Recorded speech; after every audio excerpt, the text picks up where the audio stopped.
Plus 30% పెంచినారు. వాళ్ళకు vehicles ఇచ్చారు, కొత్త వెహికల్స్ ఇచ్చారు. వాళ్ళకు స్కిల్ ఇంప్రూవ్మెంట్ కోసం అని చెప్పి టూల్స్ ఇచ్చిండ్రు.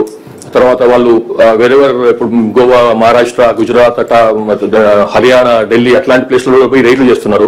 వాటికి కూడా సంబంధించినటువంటి పూర్తి సహకారం అందిస్తున్నాం. అక్కడ లోకల్ పోలీసులతో కాంటాక్ట్ చేసి కోఆర్డినేట్ చేసుకొని చేస్తున్నాము. కాబట్టి government is very serious, police department is very serious about TGCSB as well as eagle.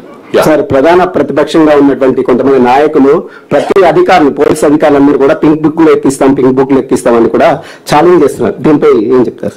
నేను ఆల్రెడీ ఒక టీవీ ఛానల్ చెప్పినానండి, మాకు pink book, blue, red, white అట్లా ఏముండదు. మాదంతా ఓన్లీ కాకి బుక్. కాకి బుక్ అంటే సిఆర్పిసి, ఐపీసీ చట్టాలతో ప్రకారం పోతాము. కాకి బుక్ అంటే అవన్నీ కలిస్తే కాకి బుక్ అవుతుంది. ఇదే మాకు తెలిసిన కలర్ కానీ మిగతా కలర్ సంబంధం లేదు.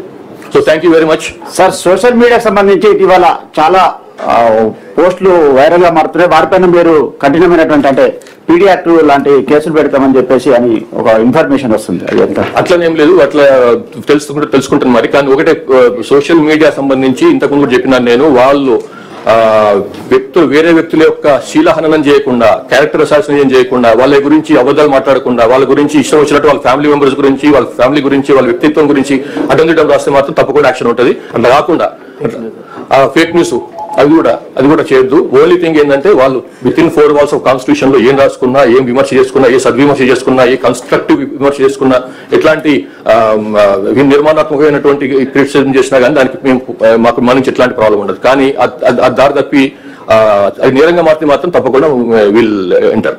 Thank you very much. Let's have